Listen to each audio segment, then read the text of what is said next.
கேரளாவில் ரூபாஸ்ரீ அப்படிங்கிற ஒரு கவர்மெண்ட் டீச்சர் ரொம்பவே கொடூரமான முறையில் கொலை பண்ணப்பட்டிருக்காங்க.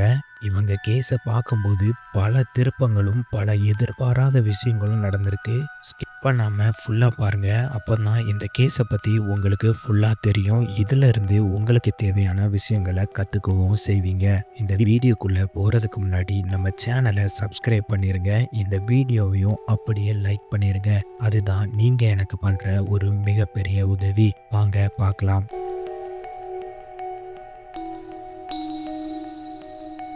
கேரளாவில் காசர்கோட் டிஸ்ட்ரிக்டில் மஞ்சேஸ்வர் அப்படிங்கிற ஊரை சேர்ந்தவங்க தான் ரூபாஸ்ரீ. இவங்களுக்கு வயசு 44. இவங்க ஊர்ல இருந்து 12 கிலோமீட்டர் தொலைவில் இருக்கிற மியாமடு அப்படிங்கிற ஊரில் உள்ள கவர்மெண்ட் ஸ்கூலில் அறிவியல் டீச்சராக ஒர்க் பண்ணிட்டு வராங்க.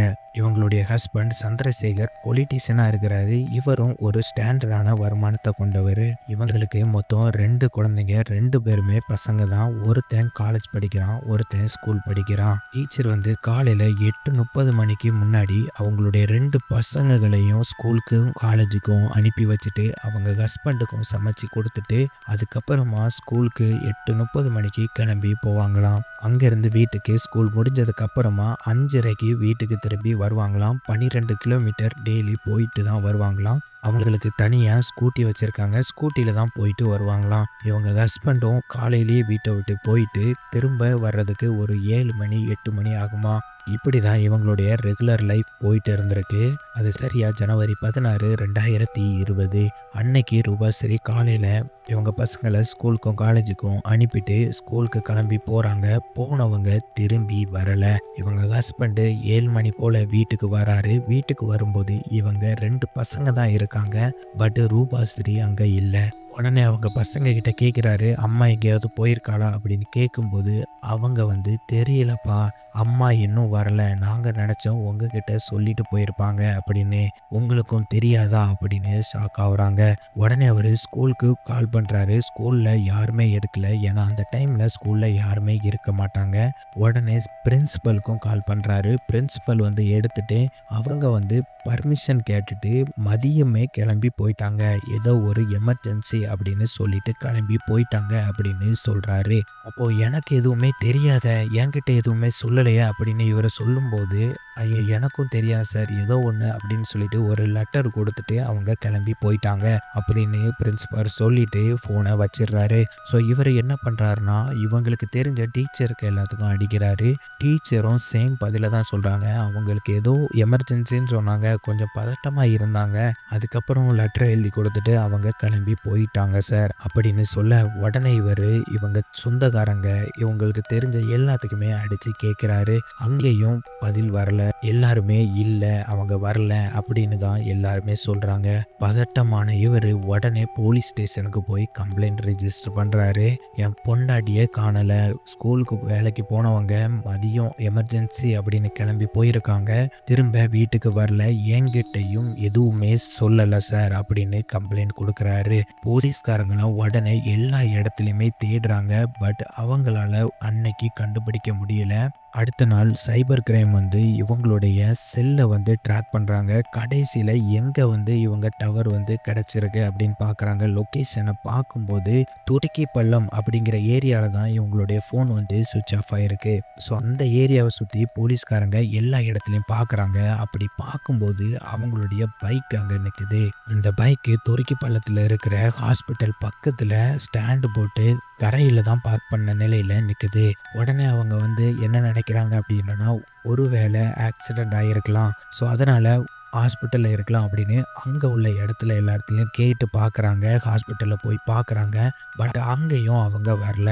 போலீஸ்காரங்க அங்கே உள்ள கேமரா எல்லாத்தையும் செக் பண்ணி பார்க்குறாங்க. அவங்க வந்திருக்காங்க, ஆனால் அவங்க நின்ன இடத்துல பைக் பார்க் பண்ண இடத்துல ஒரு கேமரா கூட இல்லை. அதனால் அவங்களுக்கு எதுவுமே தெரியலை. அவங்க போலீஸ்காரங்க எந்த இடத்த செக் பண்ணி பார்த்தாலும் எல்லா இடத்துலையும் போய் செக் பண்ணுறாங்க. அது மட்டும் இல்லாமல் ஸ்கூலில் போய் விசாரிக்கிறாங்க, எல்லாத்துட்டையும் கேட்குறாங்க. பட் அவங்களுக்கும் எந்த ஒரு இதுவுமே தெரியலை சார், தெரியாது சார், எதுக்கு போனாங்கன்னே தெரியாது சார் அப்படின்னு தான் அவங்களும் சொல்கிறாங்க. ஸோ எந்த ஒரு முன்னேற்றம் இல்லாமல் 2 நாளாக அவங்க அலைஞ்சிக்கிட்டே இருக்காங்க. அவங்களையும் கண்டுபிடிக்க முடியல. 2வது நாள் ஈவினிங்கு போலீஸ்க்கு வந்து ஒரு கால் வருது. சார், ஒரு பாடி வந்து கடற்கரை பக்கத்தில் ஒதுங்கியிருக்கு சார் அப்படின்னு ஒரு கால் வருது. உடனே போலீஸ்காரங்க போகிறாங்க. அங்கே போய் பார்க்குறாங்க. அந்த உடலை பார்க்கும்போது ரொம்பவே மோசமான நிலையில் இருந்திருக்கு. அது மட்டும் இல்லாமல் அந்த உடல் நிர்வாணமாக இருக்குது. அவங்க தலையில் முடி இல்லாமல் இருக்குது. அப்படி ரொம்ப மோசமான நிலையில் அந்த உடலை கண்டெடுக்கிறாங்க. உடனே போலீஸ்காரங்க நினைக்கிறாங்க, யாரெல்லாம் மிஸ்ஸிங் ஆயிருக்கா அப்படின்னு எல்லாத்தையும் பார்த்து அவங்க எல்லாத்தையுமே கூப்பிட்டு விடுறாங்க. அப்படி இவங்களுடைய ஹஸ்பண்டும் அங்கே ஸ்பாட்டுக்கு வராரு. ஸ்பாட்டுக்கு வந்த இடத்துல கதறி அழுறாரு. சார், இது என்னோட ஒய்ஃபு தான் அப்படின்னு சொல்லிட்டு அவர் கதறி அழுறாரு. ஸோ இதை பார்த்து போலீஸ்காரங்க சரி சார் அப்படின்னு சொல்லிட்டு உடனே அங்கேருந்து அந்த பாடியை பிரேத பரிசோதனைக்காக அனுப்பி வைக்கிறாங்க. அப்போ சந்திரசேகர் சொல்கிறாரு, சார், என்னுடைய மனைவி கழுத்தில் செயின் இருந்துச்சு, அந்த செயின் காணோம் சார் அப்படின்னு அவர் சொல்கிறாரு. பட் கம்மல், வளையல் எல்லாமே இருக்குது சார், பட் செயின் மட்டும் காணோம் அப்படின்னு சொல்கிறாரு. போலீஸ்காரங்க நினைக்கிறாங்க, இந்த பாடி கடற்கரையிலேருந்து ஒதுங்கினதுனால ஒருவேளை கடலில் போயிருக்கலாம், கழுத்துலேருந்து கலந்து போயிருக்கலாம் அப்படின்னு அவங்க நினைக்கிறாங்க. பட் இது வந்து கன்ஃபார்மாக மர்டர் தான் அப்படின்னு அவங்க கன்ஃபார்மே பண்ணுறாங்க. ஏன்னா அவங்க தலையில் மொட்டடிக்கப்பட்டிருக்கு. அது மட்டும் இல்லாமல் அவங்க ட்ரெஸ்ஸு எல்லாமே எடுக்கப்பட்டிருக்கு. அவங்க ஒருவேளை தற்கொலை பண்ணணும்னு போயிருந்தா எதுக்கு ட்ரெஸ்ஸு எல்லாத்தையும் இது பண்ணணும் அப்படின்னு அவங்க யோசிக்கிறாங்க. அது மட்டும் இல்லாமல் தற்கொலை பண்ணணும்னு முடிவெடுத்ததுக்கப்புறம் மொட்டை எதுக்கு போடுவாங்க அப்படின்னும் அவங்க இதை அப்படியே அனலைஸ் பண்ணிட்டு இருக்காங்க. இது வந்து கண்டிப்பாக கொலை தான் அப்படின்னு நிறைய பேர் பேச ஆரம்பித்தாங்க. பட் இது வந்து அவங்க நகைக்காக நடக்கலை அப்படின்னு மட்டும் கன்ஃபார்ம் பண்ணுறாங்க. இது திருட்டுக்காக நடந்துருது அப்படின்னா கண்டிப்பாக அவங்க கம்மல், அவங்க கையில் உள்ள வளையல் எல்லாத்தையுமே எடுத்திருப்பாங்க. பட் அது எதுவுமே எடுக்கலை. கண்டிப்பாக இது வந்து வேற எதுக்கோ நடந்த கொலை தான் அப்படின்னு அவங்க ஃபஸ்ட்டு சந்தேகப்பட்டது அவருடைய கணவரை தான் சந்தேகப்படுறாங்க. அவருடைய கணவர்கிட்ட விசாரிக்க ஆரம்பிக்கிறாங்க. நீங்கள் அன்னைக்கு எங்கே இருந்தீங்க அப்படின்னு எல்லாத்தையும் விசாரிக்க ஆரம்பிக்கிறாங்க. அப்போ அவர் சொல்கிறாரு, நான் வந்து ஒரு கட்சி மீட்டிங்காக வெளியே போயிருந்தேன், இங்கே தான் இருந்தேன் அப்படின்னு எல்லா ஆதாரத்தையும் பர்ஃபெக்டாக கொடுக்குறாரு. இப்படி இவர் கொடுத்தும் கூட போலீஸ்காரங்க என்ன நினைக்கிறாங்கன்னா வேற யாரையாவது வச்சு பண்ணியிருக்கலாம் அப்படின்னும் அவங்க யோசிக்க ஆரம்பிக்கிறாங்க. பட் அவங்கள விசாரிச்சதுக்கப்புறம் அவருடைய பையனையும் கூட்டு விசாரிக்கிறாங்க. அப்போ வந்து அவருடைய பையன் வந்து புதுசாக ஒரு தகவலை கொடுக்குறான். அவன் என்ன தகவல் கொடுக்குறான் அப்படின்னா, எங்கள் அம்மா கூட ஒர்க் பண்ண ஒரு சார் இருக்கிறாரு, வெங்கட ரமணா. அவர் வந்து எங்கள் அம்மாவுக்கு தொந்தரவு கொடுத்துட்டு இருந்ததா என்கிட்ட சொன்னாங்க. அப்பா கிட்ட சொல்ல வேண்டாம், அப்புறம் வந்து கோவப்படுவாங்க அப்படின்னு என்கிட்ட சொல்லியிருக்காங்க அப்படின்னு அவன் ஒரு புது தகவலை கொடுக்குறான். உடனே போலீஸ்காரங்க வெங்கட ரமணாவை கூப்பிட்டு விசாரிக்கிறாங்க. நீங்கள் அன்னைக்கு எங்கே இருந்தீங்கன்னு கேட்கும்போது, நான் வந்து அன்னைக்கு ஸ்கூலுக்கே போகலை சார், நான் வீட்டில் தான் இருந்தேன். அதுக்கப்புறம் என்னுடைய மனைவி வந்து அவளுடைய அம்மா வீட்டுக்கு போயிருந்தா, அவளை கொண்டு போய் விடுறதுக்கும் கூப்பிட்டு வர்றதுக்கும் நான் தான் சார் போயிருந்தேன். ஸோ வீட்டில் தான் சார் இருந்தேன் அப்படின்னு அவர் சொல்கிறாரு. அன்னைக்கு ஸ்கூலுக்கு வந்திருந்தா கூட எனக்கு ஏதாவது தெரிஞ்சிருக்கும். பட் அன்னைக்கு நான் ஸ்கூலுக்கு வரல, அதனால் என்கிட்டையும் அவங்க எதுவுமே சொல்லலை அப்படின்னு சொல்கிறாரு. இப்படி இவர் சொன்ன உடனே சரி போயிட்டு வாங்க அப்படின்னு சொல்லிட்டு இவரை அனுப்பி வச்சிடுறாங்க. அதுக்கப்புறம் ஸ்கூல் டீச்சர் எல்லாத்துக்கிட்டையும் விசாரிக்க ஆரம்பிக்கிறாங்க. அப்படி விசாரிக்கும் போது கூட இந்த ரமணாங்கிறவன் தான் அவங்க கூட ரொம்ப க்ளோஸாக இருப்பான். எங்கள் கூட அவங்க வந்து அதிகமாக பேச மாட்டாங்க, ஓரளவு நார்மலாக தான் இருப்பாங்க. பட் ரமணா கிட்ட ரொம்ப க்ளோஸாக இருப்பாங்க. அவங்க 2 பேரும் ஒரு ஃப்ரெண்டு மாதிரி பழகுவாங்க அப்படின்னு ஸ்கூலில் திரும்பவும் எல்லாரும் அப்படி தான் சொல்லியிருக்காங்க.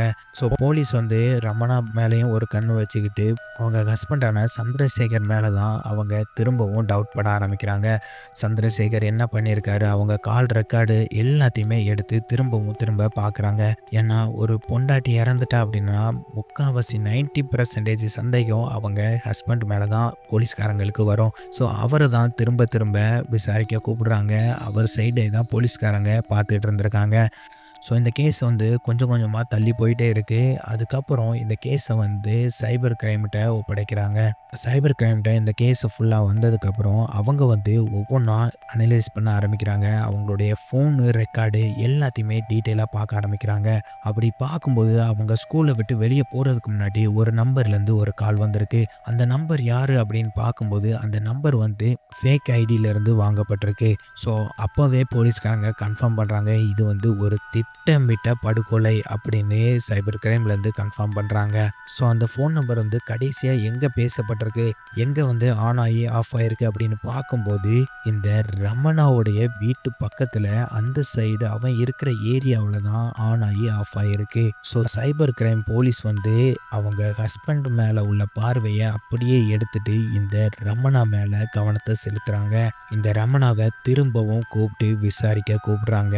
அவனை விசாரிக்கும் போது அவன் வந்து சார் நாங்கள் ரெண்டரும் நல்லா பேசுவோம் தான், நாங்கள் ரெண்டரும் நல்லா ஃப்ரெண்டு தான், ஆனால் நான் அவங்கள கொலை பண்ணல சார், எனக்கும் இதுக்கும் சம்மந்தமே இல்லை சார், நீங்கள் சொல்லி தான் எனக்கே தெரியும் அவங்க இறந்து போனது அப்படின்னு திரும்ப திரும்ப அவன் சொல்லிட்டு இருந்திருக்கான். சரி உங்கள் வண்டி எங்கே அப்படின்னு அவங்க கேட்டிருக்காங்க. சார் என் கார் வந்து வெளியே நிற்குது அப்படின்னு அவன் சொல்லியிருக்கான். சரி காரு அவனுடைய வீடு எல்லாத்தையுமே அவங்க செக் பண்ணி பார்த்துருக்காங்க. ஒவ்வொன்றா செக் பண்ணும்போது அவனுடைய காரு டிக்கியில் ஒரு சில முடிகள் இருந்திருக்கு. அந்த முடிகளை பார்க்கும்போது எல்லாமே நீல நீளமாக இருந்திருக்கு. ஒரு பெண்ணுக்குரிய முடி மாதிரி இருந்திருக்கு. ஸோ போலீஸ்காரங்க இது யாரோடதா இருக்கும் அப்படின்னு சொல்லிட்டு அதை சந்தேகப்பட்டு டிஎன்ஏ டெஸ்ட்டுக்காக அனுப்பி வைக்கிறாங்க. அது ரூபாஸ்ரீயோடது. இப்போதே கன்ஃபார்ம் பண்ணுறாங்க இவனுக்கும் இந்த கொலைக்கும் சம்மந்தம் இருந்திருக்கு அப்படின்னு. அவனை விசாரிக்க வேண்டிய முறையில் விசாரிக்கும் போது எல்லாத்தையுமே ஒத்துக்கிறான். ஆமாம் சார் நான் தான் சார் பண்ணேன் அப்படின்னு எல்லாத்தையும் ஒத்துக்கிறான். இந்த சம்பவம் நடந்த அன்னைக்கு ரூபாஸ்ரீயை இவன் தான் வேற ஒரு ஃபோன்ல இருந்து கூப்பிட்டுருக்கான். வீட்டுக்கு வா நம்ம பேசணும் அப்படின்னு சொல்லி கூப்பிட்டுருக்கான். சரி இவன் கூப்பிட்டா இந்த ரூபாஸ்ரீ எதுக்கு போகணும் அப்படின்னு நீங்கள் நினைக்கலாம். ஆக்சுவலாக ரூபாஸ்ரீயும் இவனும் ரொம்ப ஃப்ரெண்டாக பழகி வந்திருக்காங்க. இவங்க ஸ்கூலில் இருக்கும்போது சரி நம்ம கூட ஒர்க் பண்ணுற ஒரு சார் தானே அப்படின்னு சொல்லி ஃப்ரெண்ட்லியாக பேசிகிட்டு இருந்திருக்காங்க. அப்படி பேசும்போது இவன் வந்து இவங்க கிட்ட ரொம்ப ஓவராக அட்வான்டேஜ் எடுத்து பேச ஆரம்பிச்சிருக்கான். எனக்கு அவங்கள பிடிச்சிருக்கு, நான் உங்களை லவ் பண்ணுறேன் அப்படிங்கிற மாதிரி இவன் ஒன் சைடாக அவங்கள ட்ரை பண்ணிட்டு இருந்திருக்கான். பட் அவங்க ஒர்க் பண்ணுறவன் தானே, சரி கூட ஒர்க் பண்ணுறவன் அப்படின்னு சொல்லிட்டு இல்லை சார் இது வந்து சரி வராது அப்படிங்கிற மாதிரி ஒதுங்கி ஒதுங்கி போயிருக்காங்க. பட் இருந்தாலும் இவன் வந்து டார்ச்சர் பண்ணியிருக்கான். அதுக்கு முன்னாடி இவங்களுக்கு கொஞ்சம் பண தேவைகள் இருக்கும்போதும் கொஞ்சம் கொடுத்துருக்கான். ஸோ அதனால் இவன் வந்து கொஞ்சம் அட்வான்டேஜ் எடுத்து இவங்ககிட்ட ரொம்பவே பேசிகிட்டு இருந்திருக்கான். அதுக்கப்புறம் கொஞ்ச நாளுக்கு அப்புறம் இவன் வந்து இந்த பேசின விஷயங்கள் எல்லாத்தையும் நான் வந்து உன் ஹஸ்பண்டுக்கு அனுப்பிடுவேன் அப்படி இப்படின்னு பிளாக்மெயில் பண்ண ஆரம்பிச்சிருக்கான். ஸோ இந்த மாதிரி பிளாக்மெயில் பண்ணி தான் இவங்களை வீட்டுக்கே கூப்பிட்டுருக்கான். இன்னைக்கு நீ வீட்டுக்கு வா, இன்னையோட நம்ம முடிச்சுக்கலாம், இதை நான் டெலீட் பண்ணிடுறேன் அப்படிங்கிற மாதிரி சொல்லி அவங்கள வீட்டுக்கு வர சொல்லியிருக்கான். அப்படி வர சொன்னவன் திரும்பவும் கொஞ்ச நேரத்தில் கால் பண்ணி நீ வந்து துருக்கி பள்ளத்தில் இருக்கிற ஒரு ஹாஸ்பிட்டல் பக்கத்தில் நில்லு, நான் வந்து உன்னை காரில் பிக்கப் பண்ணிக்கிறேன், ஏன்னா நீ நேராக வீட்டுக்கே வந்தனா யாராவது சந்தேகப்படுவாங்க, அதனால் நீ அங்கே பார்க் பண்ணி நில்லு, நான் வந்து உன்னை பிக்கப் பண்ணிக்கிறேன் அப்படின்னு சொல்லியிருக்கான். அதனால தான் இவங்க அந்த இடத்துல போய் வெயிட் பண்ணிட்டு இருந்திருக்காங்க. அங்கேருந்து இவன் காரில் இவங்களை வீட்டுக்கு கூப்பிட்டு வந்திருக்கான். வீட்டுக்கு வந்ததுக்கு அப்புறமா ஒரு பூஜை அறை மாதிரி ஒரு அறைக்குள்ளே கூப்பிட்டு போயிருக்கான். அங்கே போனதுக்கப்புறம் நீ வந்து எல்லா ட்ரெஸ்ஸையும் கலத்து, நான் வந்து ஒரு பூஜை பண்ண போகிறேன், இந்த பூஜை பண்ணனா என்னுடைய வேலை வந்து எப்போதுமே பர்மனெண்ட்டாக இருக்கும், அது மட்டும் இல்லாமல் எனக்கு ட்ரான்ஸ்ஃபர் வந்திருக்கு, அதுவும் எனக்கு கேன்சல் ஆயிரும் அப்படின்னு அவன் சொல்ல ஆரம்பிக்கிறான். அது என்ன பூஜை அப்படின்னா நரி பூஜை அப்படிங்கிற பூஜை. இந்த பூஜையை பண்ணும்போது ஒருத்தர் வந்து நிர்வாணமாக இருக்கணுமா, அப்படி இருந்தாதான் இந்த பூஜை வந்து சரியாக நடக்குமா அப்படின்னு இவனுடைய நம்பிக்கை. ஏன்னா இவனும் ஒரு பூசாரியாக தான் இருந்து வந்திருக்கான். அதனால இந்த மாதிரி விஷயங்கள்லாம் இவன் அதிகமாக நம்பி வந்திருக்கான். இவங்களை பிளான் பண்ணி கூப்பிட்டுருக்கான். அன்னைக்கு அவங்களுடைய மனைவியை அவங்களுடைய அம்மா வீட்டுக்கு அனுப்பி வச்சுட்டு அதுக்கப்புறமா தான் ரூபாஸ்திரி டீச்சரை ஃபோன் பண்ணி இவனுடைய வீட்டுக்கு வர சொல்லியிருக்கான். இந்த டீச்சருக்கு வீட்டுக்கு வர்ற வரைக்கும் எப்படி இவன் பண்ண போகிறான் அப்படின்னு அவங்களுக்கு தெரியாமல் தான் இருந்திருக்கு. ஸோ அங்கே போனதுக்கப்புறம் அவன் இப்படி சொன்ன உடனே அவங்க மறுத்துருக்காங்க. நான் பண்ண முடியாது அப்படின்னு சொல்லியிருக்காங்க. அதனால் இவன் கோவமாகி அங்கே இருக்கிற அவனுடைய பாத்ரூமுக்கு கொண்டு போய் பக்கெட்டில் தண்ணியை நிரப்பி அவங்க தலையை முக்கி முக்கி அதில் சாகடிச்சிருக்கான். அதுக்கப்புறமா அவங்க உடம்புல உள்ள ட்ரெஸ்ஸை எல்லாத்தையும் ரிமூவ் பண்ணிவிட்டு அவங்க மண்டையில் இருக்கிற முடி எல்லாத்தையும் வலித்து எடுத்திருக்கான். அது ஏன் தலைமுடி எல்லாத்தையும் எடுத்திருக்கான் அப்படின்னா, இந்த பாடி அடையாளம் தெரியக்கூடாது அப்படிங்கிறதுக்காக அவன் அப்படி பண்ணிவிட்டு அவனுடைய டிரைவரை ஃபோன் பண்ணி வர சொல்லியிருக்கான். குமார் அப்படிங்கிற டிரைவரை கூப்பிட்டு இவங்களுடைய பாடியை காரில் ஏற்றி அங்கேருந்து நேராக கடற்கரைக்கு நைட்டு கொண்டு போயிருக்காங்க. அங்கே கடற்கரையில் தூக்கி வீசியிருக்காங்க. இவங்க தற்கொலை பண்ண மாதிரி இவன் செட் பண்ணிட்டு அங்கேருந்து கிளம்பி 2 பேரும் போயிருக்காங்க. இவன் இப்படி சொன்ன உடனே டிரைவரும் இதில் சம்மந்தப்பட்டிருக்கான் அப்படின்னு சொல்லிட்டு அவனையும் போலீஸ்காரங்க அரெஸ்ட் பண்ணி உள்ளே தூக்கி வைக்கிறாங்க. இந்த குமார் அப்படிங்கிற டிரைவருக்கு 7 வருஷம் சிறை தண்டனை கொடுக்குறாங்க. வெங்கடரமணாவுக்கு ஜாமீனே இல்லாமல் ஆயுள் தண்டனை கோர்ட் கொடுக்குது. ஸோ மக்களே, இந்த கேஸை பற்றி நீங்கள் என்ன நினைக்கிறீங்க? அந்த டீச்சர் தவறாக ஒரு முடிவு எடுத்ததுனால தான் அவங்க இன்னைக்கு உயிரோடு இல்லை. இவன் பிளாக்மெயில் பண்ணும்போது அவங்க கணவர்கிட்டயோ இல்லை போலீஸ்லேயோ அவங்க கம்ப்ளைண்ட் பண்ணியிருந்தாங்க அப்படின்னா இவங்க இன்னைக்கு உயிரோட இருந்திருப்பாங்க. பட் அதை அவங்க பண்ணாமல் இவன் சொன்னதை கேட்டதுனால தான் இன்னைக்கு அவங்க உயிரோட இல்லாமல் இருக்காங்க. எப்போதுமே ஒன்று தெரிஞ்சுக்கோங்க, ஒருத்தவங்க நம்மளை பிளாக்மெயில் பண்ணுறாங்க அப்படின்னா கண்டிப்பாக நம்மளை கடைசி வரைக்கும் அவங்க பிளாக்மெயில் பண்ணிக்கிட்டே தான் இருக்க போகிறாங்க. இதோட முடிச்சிருவேன், இதோட நான் பண்ண மாட்டேன், இது பண்ணால் நான் பண்ண மாட்டேன் அப்படின்னு அவங்க சொல்ல மட்டும்தான் செய்வாங்க. பட் அவங்க அப்படி கிடையவே கிடையாது. யாராக இருந்தாலும் ஒரு தடவை நீங்கள் ஏதோ ஒன்று அவங்க சொன்னதை செஞ்சிட்டீங்க அப்படின்னா அதுக்கப்புறம் அதை வச்சு பிளாக்மெயில் பண்ண ஆரம்பிப்பாங்க. இப்படி தொடர்ந்து கடைசி வரைக்கும் நீங்கள் டிப்ரெஷன்லேயே தான் இருக்கணும். அவங்க உங்களை கடைசி வரைக்கும் பிளாக்மெயில் பண்ணிக்கிட்டே தான் இருப்பாங்க. அதனால் ஒன்று மட்டும் தெரிஞ்சுக்கோங்க, எந்த ஒரு விஷயத்துக்காகவும் எதுக்காகவும் நீங்கள் பயப்படவே கூடாது. ஒருத்தன் பிளாக்மெயில் பண்ணுறான் அப்படின்னா உடனே போலீஸில் சொல்லணும். இல்லை அப்படின்னா உங்கள் அப்பா அம்மா கிட்ட சொல்லலாம். இல்லை அந்த பிரச்சனையை யார் சால்வ் பண்ணுவாங்களோ அவங்க கிட்ட சொல்லலாம். என்னை பொறுத்தளவு நீங்கள் போலீஸுக்கு போகிறது தான் மிக சிறந்த ஒரு இது. நீங்கள் பெண்களாக இருந்தீங்க அப்படின்னா கண்டிப்பாக மகளிர் போலீஸுக்கு போகலாம். அவங்க இந்த பிரச்சனையை சுலபமாக முடிச்சு தருவாங்க.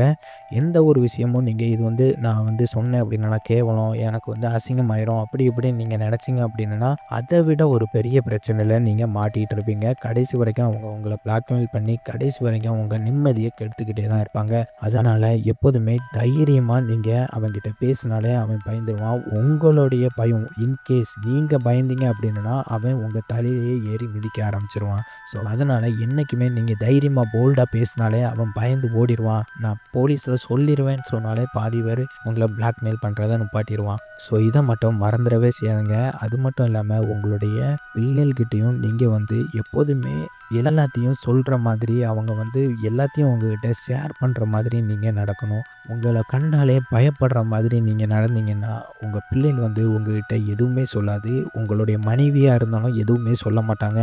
நம்ம சொன்னால் இது பெரிய பிரச்சனையாயிரும் அப்படின்னு அவங்க நினைப்பாங்க. அதனால் எப்போதுமே உங்கள் குடும்பத்துக்கிட்ட நீங்கள் நெருங்கி அவங்கக்கிட்ட ஓப்பனாக இருங்க. உங்கள் குடும்பத்துக்கிட்ட அப்படி இருந்தால் மட்டும்தான் எல்லாத்தையும் அவங்க உங்கள்கிட்ட ஷேர் பண்ணுவாங்க. எந்த பிரச்சனைனாலும் நீங்கள் அதை சுலபமாக முடிச்சு வச்சிடலாம். சரி மக்களே, இந்த வீடியோ உங்களுக்கு பிடிச்சிருந்து அப்படின்னா கண்டிப்பாக லைக் பண்ணுங்கள், ஷேர் பண்ணுங்கள். நம்ம சேனலை மறக்காமல் சப்ஸ்கிரைப் பண்ணுங்கள். நீங்கள் சப்ஸ்கிரைப் லைக் பண்ணால் தான் எங்களுக்கு அது ஒரு மிகப்பெரிய ஒரு உதவியாக இருக்கும். நன்றி, வணக்கம்.